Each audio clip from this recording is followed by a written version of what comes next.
الحمد لله وكفى والصلاة والسلام على خاتم الرسل وسيد الأنبياء وعلى آله وأصحابه الأتقياء. أما بعد فأعوذ بالله من الشيطان الرجيم. بسم الله الرحمن الرحيم. إن يمسسكم قرح فقد مس القوم قرح مثله وتلك الأيام نداولها بين الناس وليعلم الله الذين آمنوا ويتخذ منكم شهداء والله لا يحب الظالمين وليمحص الله الذين آمنوا ويمحق الكافرين. أم حسبتم أن تدخلوا الجنة ولما يعلم الله الذين جاهدوا منكم ويعلم الصابرين. وَلَقَدْ كُنْتُمْ تَمَنَّوْنَ الْمَوْتَ مِنْ قَبْلِ أَنْ تَلْقَوْهُ فَقَدْ رَأَيْتُمُوهُ وَأَنْتُمْ تَنْظُرُونَ. إِنْ يَمْسَسْكُمْ قَرْحٌ اگر تمہیں زخم پہنچے ہیں فَقَدْ مَسَّ الْقَوْمَ قَرْحٌ مِثْلُهُ سو یقیناً اس قوم کو بھی زخم پہنچے ہیں اس جیسے. وَتِلْكَ الْأَيَّامُ اور یہ جو دن ہیں نُدَاوِلُهَا بَيْنَ النَّاسِ ہم پھیرتے رہتے ہیں ان کو لوگوں کے درمیان. وَلِيَعْلَمَ اللَّهُ الَّذِينَ آمَنُوا اور تاکہ جانے اللہ یعنی ظاہر کر دے اللہ ان لوگوں کو جو ایمان لائے. وَيَتَّخِذَ مِنْكُمْ شُهَدَاءَ اور ٹھہرائے تم میں سے بعض کچھ شہداء.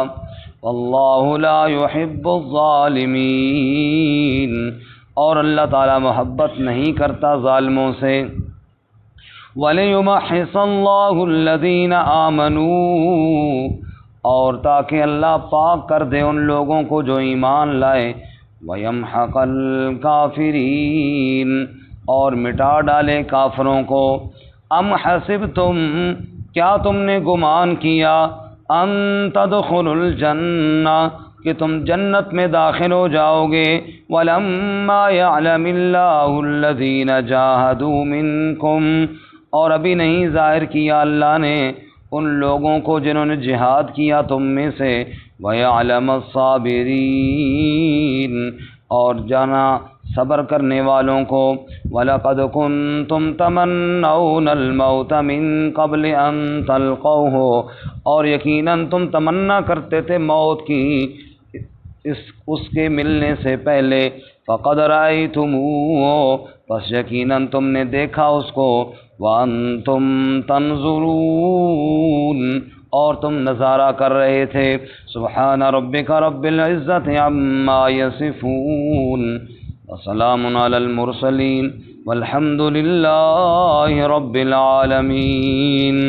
اللہم صل علی محمد وعلی آل محمد كما صلیت علی ابراہیم وعلی آل ابراہیم انک حمید مجید. اللهم بارك على محمد وعلى آل محمد كما باركت على إبراهيم وعلى آل إبراهيم إنك حميد مجيد. معزز سامعین، سورہ آل عمران کا 14واں رکوع آیت نمبر 140 سے لے کر 143 تک آپ کے سامنے تلاوت کی ہیں. اللہ رب العزت ان کے مطابق صحیح بیان کی توفیق عطا فرمائے. آمین. اور ہمیں قرآن و سنت پر عمل کرنے کی توفیق عطا فرمائے. آمین. گزشتہ سبق میں آپ حضرات نے سنا اللہ رب العزت نے غزوہ بدر کے سلسلے میں اہل ایمان کو تسلی دی کہ سستی نہیں کرنی اور غم نہیں کرنا، تم ہی سر بلند رہو گے۔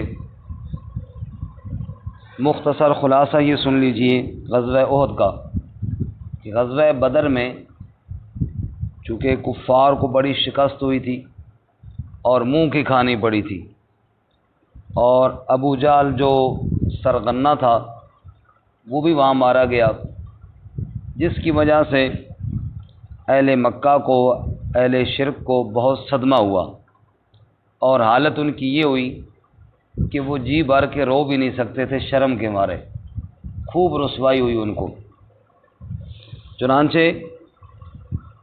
انہوں نے خوب تیاری کی مسلمانوں کے مقابلے کے لیے، اور چونکہ ابو جہل کے بعد ابو سفیان جو بعد میں چونکہ اسلام لے آئے تھے رضی اللہ تعالیٰ عنہ، لیکن اس وقت وہ ابو جہل کی جگہ پہ مشرکین کے کمانڈر تھے، انہوں نے خوب تیاری کی کہ اب مسلمانوں کا خوب مقابلہ ہوگا۔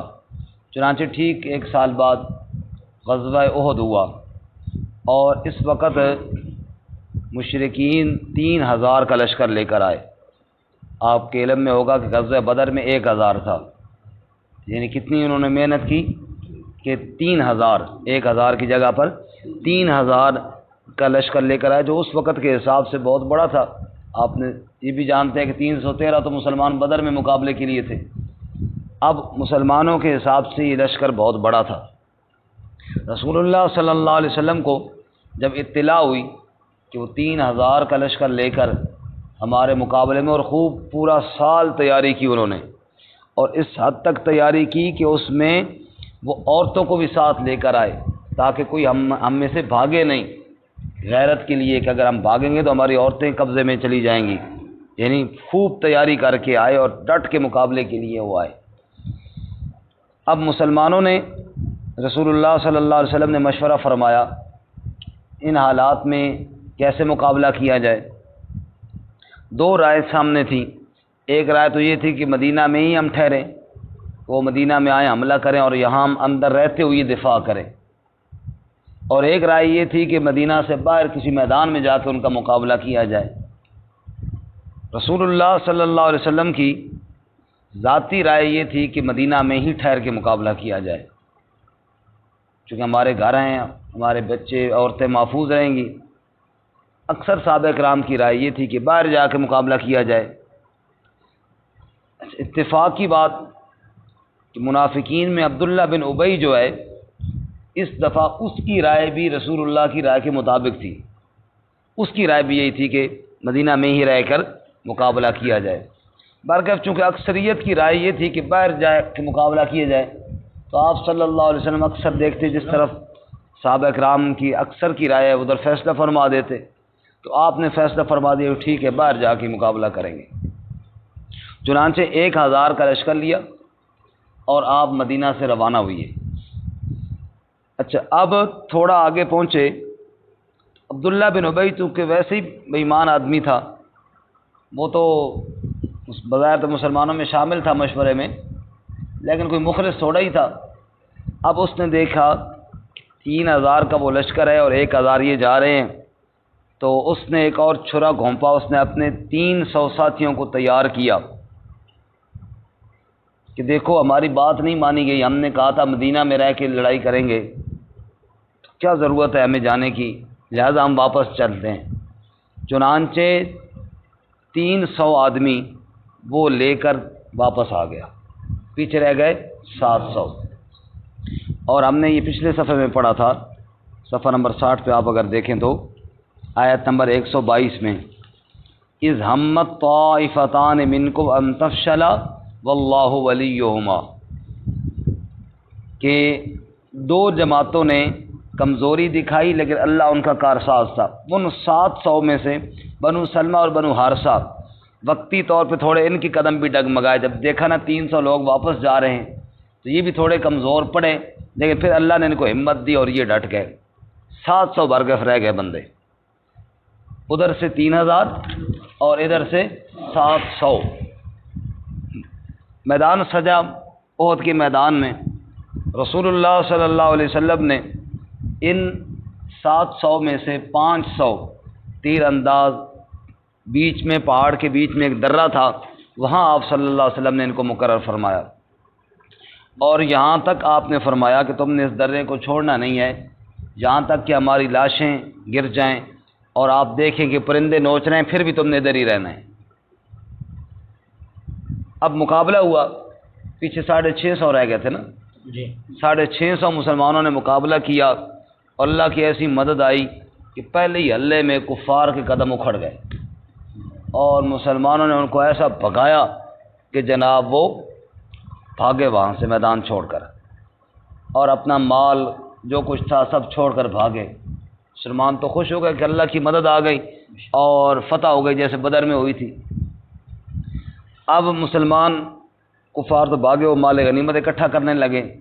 وہ جو 50 تیر انداز جن کو اللہ کے نبی صلی اللہ علیہ وسلم نے درے میں کھڑا کیا تھا، انہوں نے کہا چلو بھائی اب ہم بھی جائیں اور مسلمانوں کی مدد کریں، جیسے وہ مال غنیمت سمیٹ رہے ہیں ہم بھی ان کے ساتھ تعاون کریں۔ تو ان کے جو امیر تھے حضرت عبداللہ، انہوں نے منع کیا کہ نبی پاک نے کیا فرمایا تھا، بھئی آپ نے چھوڑنا نہیں ہے۔ فرمایا وہ ٹھیک ہے اللہ کے نبی نے فرمایا تھا، لیکن وہ تو جنگ کے وقت کے لیے فرمایا تھا، جنگ تو ختم ہو گئی۔ یعنی انہوں نے اپنے ذہن میں یہ سمجھا کہ اب تو حکم پورا ہو گیا، یہ تو جنگ کے دوران کی بات تھی، اب وہ تو جنگ ختم ہو گئی۔ برکہ 35 لوگوں نے غالباً وہ درہ چھوڑ دیا اور 15 رہ گئے۔ 15 نے کہا ہم تو بھائی ادھر ہی ٹھہریں گے نبی پاک صلی اللہ علیہ وسلم کا جب تک حکم نہیں آ جاتا، اور 35 لوگوں نے بھی، وہ بھی نبی پاک کی نافرمانی نہیں تھی، لیکن اپنے طور پر انہوں نے یہ سمجھا کہ اب ضرورت نہیں رہی، وہ جو آپ نے حکم دیا تھا وہ تو پورا ہو گیا نا، وہ تو جنگ کے دوران تک کا حکم تھا۔ اب جب مشرکین کا لشکر وہاں سے پلٹا تو انہوں نے دیکھا کہ یہ درہ خالی ہے، انہوں نے وہاں اس درے سے حملہ کر دیا۔ 15 لوگ تھے، 15 لوگ کتنا مقابلہ کرتے، وہ 15 تو شہید ہوئے، اور باقی مسلمان اپنے اسلحے سے بے خبر ہو کر مال غنیمت اکٹھا کر رہے تھے، اور اچانک جو حملہ ہوا بس پھر کیا تھا کہ مسلمانوں کی لاشیں گرنا شروع ہو گئی۔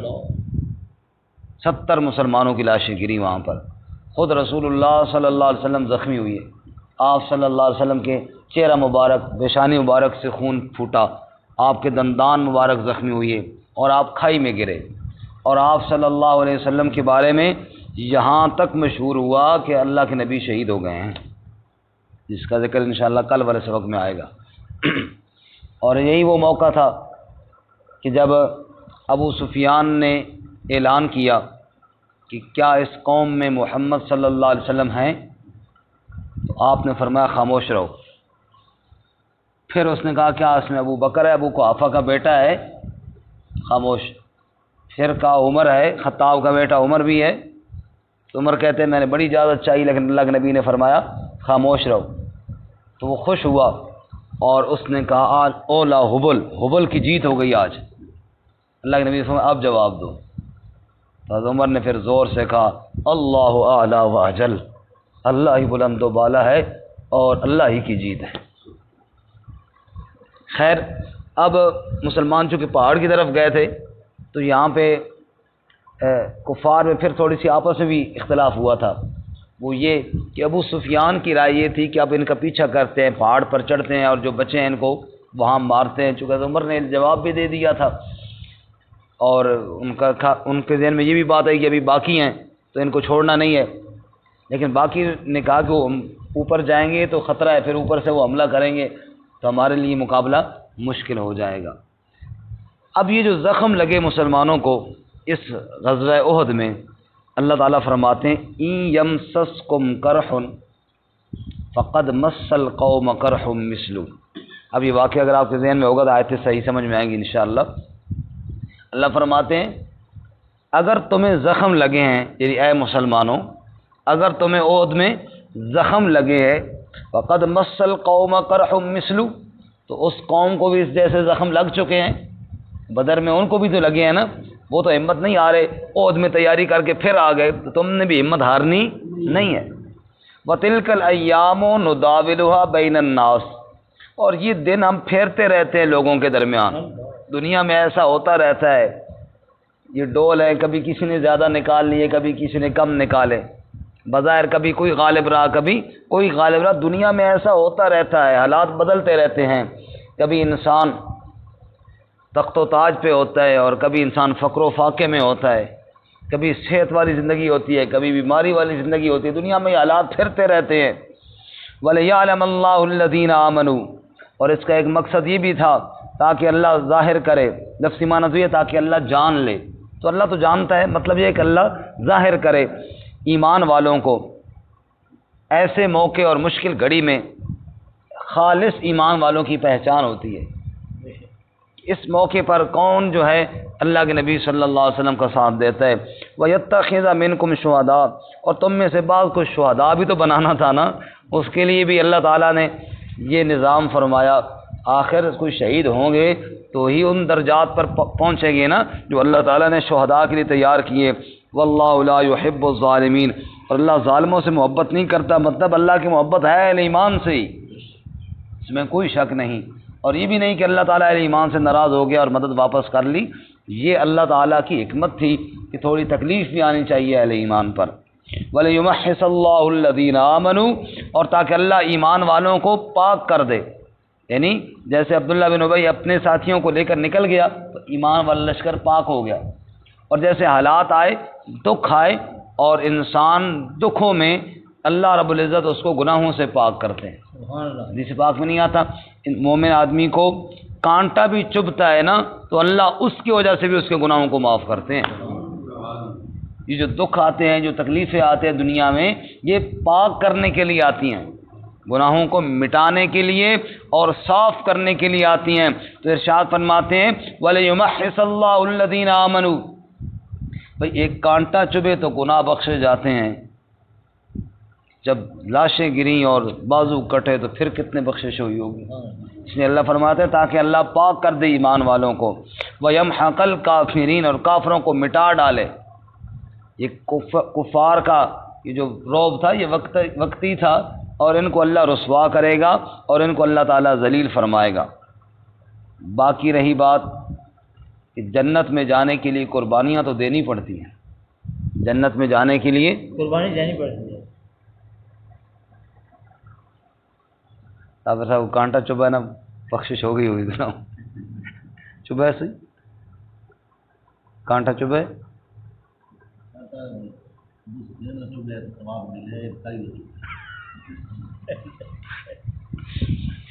ام حسبتم، کیا تم نے یہ گمان کیا، ان تدخلوا الجنت، کہ تم جنت میں داخل ہو جاؤ گے، جنت میں یوں ہی چلے جاؤ گے، جنت کے لیے کوئی محنت قربانی تو دینی پڑتی ہے نا۔ وَلَمَّا يَعْلَمِ اللَّهُ الَّذِينَ جَاهَدُوا مِنْكُمْ، اور ابھی نہیں ظاہر کیا اللہ نے ان لوگوں کو جنہوں نے جہاد کیا تم میں سے، وَيَعْلَمَ الصَّابِرِينَ، اور نہیں ظاہر کیا صبر کرنے والوں کو۔ دیکھیں جی، یعلم الصابرین کے دو مطلب ہیں، یعنی ابھی پکے مجاہد اور صبر کرنے والے، جہاد میں تکلیفوں پر صبر کرنے والے ابھی وہ ظاہر نہیں ہوئی ہے۔ صابرین کا معنی وہی جو صبر کرنے والے، دوسرا صابرین کا معنی چونکہ جہاد کے مقابلے میں آ رہا ہے نا، اور ابھی اللہ نے نہیں ظاہر کیا جہاد کرنے والوں کو۔ وَيَعْلَمَ الصَّابِرِينَ، اور صبر کا معنی رکنا ہوتا ہے، اور جہاد سے رکنے والوں کو، یعنی اب یہاں پہ پتہ چلے گا کون اس موقع پر جہاد کرتا ہے اور کون اس موقع پر جہاد سے رک جاتا ہے، ابھی وہ پہچان نہیں ہوئی۔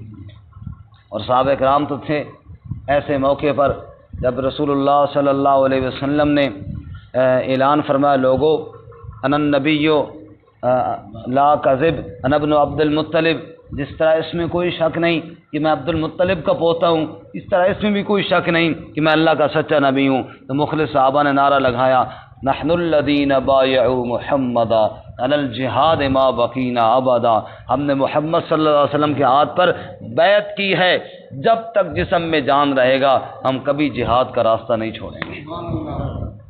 فرمایا ابھی وہ لوگوں کو تو ظاہر کرنا تھا نا، اس لیے یہ حالات آئے۔ اور آگے اللہ فرماتے ہیں وَلَقَدْ كُنْتُمْ تَمَنَّوْنَ الْمَوْتَ مِنْ قَبْلِ، چونکہ بدر کا میدان اس سے پہلے 1 سال پہلے منعقد ہو چکا تھا اور وہ اسلام کا پہلا معرکہ تھا، تو بعض لوگ بڑی ہرس کرتے، او ہو جہاد ہوا تو ہم شریک نہ ہو سکے، کاش ہمیں بھی موقع ملے، ہم بھی اللہ کے راستے میں جہاد کریں اور پھر شہید ہو جائیں۔ تو میں وہ جو تم تمنا کرتے تھے نا وہ پوری ہو گئی تمہاری۔ وَلَقَدْ كُنْتُمْ تَمَنَّوْنَ الْمَوْتَ مِنْ قَبْلِ أَنْ تَلْقَوْهُ، موت آنے سے پہلے تم بڑی تمنا بھی تو کرتے تھے نا اس کی ملاقات کی۔ فَقَدْ رَأَيْتُمُوهُ، تم نے اس کو دیکھ لیا، موت آئی اور یعنی شہادت کی نقشے تمہارے سامنے آئے۔ وَأَنْتُمْ تَنْظُرُونَ، اور تم نظارہ کر رہے تھے، دیکھ رہے تھے کہ لاشیں گر رہی ہیں اور جناب مسلمان شہید ہو رہے ہیں اور کٹ رہے ہیں، تو اللہ نے تمہیں موقع دیا کہ اب موقع ہے اللہ کی راہ میں جان بھی قربان کر دو۔ یہی وجہ ہے کہ انس بن نضر، حضرت انس رضی اللہ تعالیٰ عنہ کے چچا رضی اللہ تعالیٰ عنہما فرماتے ہیں کہ بدر میں شریک نہ ہو سکے تھے اور اکثر کہا کرتے تھے کاش اللہ کے راستے میں مجھے موقع ملے اور میں بھی اللہ کے راستے میں جان قربان کر کے حاضر ہو جاؤں۔ چنانچہ جب یہ عہد میں شریک ہوئے اور یہ حالات بنے، اور اس وقت تو سمجھ نہیں آتی تھی نا کہ کدھر جانا ہے اور کدھر نہیں جانا، اچانک جو حملہ ہوا آمنے سامنے مقابلے میں تو اور بات تھی، تو پھر کوئی ادھر بھاگا کوئی ادھر بھاگا، تو انس بن نضر نے زور سے پکارا کہ کہاں جا رہے ہو، کدھر بھاگ رہے ہو؟ وہ دیکھو عہد کے دامن سے تو جنت کی خوشبو آ رہی ہے۔ بس یہ کہا اور تلوار لے کر گھس گئے کفار کے جم گھٹیں گے۔ فرمانا ہے کہ پھر ان کا پتہ کوئی نہ چلا، اور بعد میں جب ان کی لاش دیکھی تو زخموں سے چور و چور ہو چکی تھی، یعنی اتنے تیر لگے ان کو، ہر طرف سے لگے، بیچ میں جو جا گھسے اور لڑتے لڑتے اللہ کے راستے میں شہید ہو گئے۔ وَلَقَدْ كُنْتُمْ تَمَنَّوْنَ الْمَوْتَ مِنْ قَبْلِ أَنْ تَلْقَوْهُ، تم تمنا کرتے تھے نا، فَقَدْ رَأَيْتُمُوهُ وَأَنْتُمْ تَنْظُرُونَ، اللہ نے وہ موقع تمہیں عطا کیا اور تم دیکھ رہے تھے اور نظارہ کر رہے تھے اور لاشیں گر رہی تھیں اور تم اللہ کے راستے میں کٹ رہے تھے۔ تو خلاصہ یہ نکلا کہ عہد کے واقعے میں جو زخم لگے ان سے گھبرانا نہیں ہے، بلکہ اللہ تعالیٰ کی رضا کے لیے اور آگے بڑھ کر اور محنت کرنی ہے۔ اللہ ہمیں بھی اپنے دین کے جذبے نصیب فرمائے۔ ترجمہ دوبارہ سنیں۔ إِن يَمْسَسْكُمْ قَرْحٌ، اگر تمہیں زخم پہنچے فَقَدْ مَسَّ الْقَوْمَ قَرْحٌ مِثْلُهُ، پس یقیناً زخم پہنچے ہیں اس قوم کو بھی اس جیسے۔ وَتِلْكَ الْأَيَّامُ نُدَاوِلُهَا بَيْنَ النَّاسِ، اور یہ دن تو ہم پھیرتے رہتے ہیں ان کو لوگوں کے درمیان۔ وَلِيَعْلَمَ اللَّهُ الَّذِينَ آمَنُوا، اور تاکہ اللہ ایمان والوں کو ظاہر کرے۔ وَيَتَّخِذَ مِنْكُمْ شُهَدَاءَ، اور تم میں سے بعض کو شہداء بنائے۔ وَاللَّهُ لَا يُحِبُّ الظَّالِمِينَ، اور اللہ تعالیٰ ظالموں سے محبت نہیں کرتا۔ وَلِيُمَحِّصَ اللَّهُ الَّذِينَ آمَنُوا، اور تاکہ مٹا ڈالے اور تاکہ پاک کر دے اللہ ایمان والوں کو۔ وَيَمْحَقَ الْكَافِرِينَ، اور مٹا ڈالے کافروں کو۔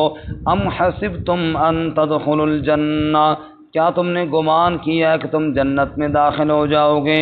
وَلَمَّا يَعْلَمِ اللَّهُ الَّذِينَ جَاهَدُوا مِنْكُمْ، اور ابھی نہیں اللہ تعالیٰ نے ظاہر کیا ان لوگوں کو جنہوں نے جہاد کیا تم میں سے۔ وَيَعْلَمَ الصَّابِرِينَ، اور ظاہر نہیں کیا صبر کرنے والوں کو۔ وَلَقَدْ كُنْتُمْ تَمَنَّوْنَ الْمَوْتَ مِنْ قَبْلِ أَنْ تَلْقَوْهُ، اور یقیناً تم تمنا کرتے تھے موت کی اس کے ملنے سے پہلے۔ فَقَدْ رَأَيْتُمُوهُ وَأَنْتُمْ تَنْظُرُونَ، بس یقیناً تم نے اس کو دیکھا اور تم نظارہ کرتے تھے۔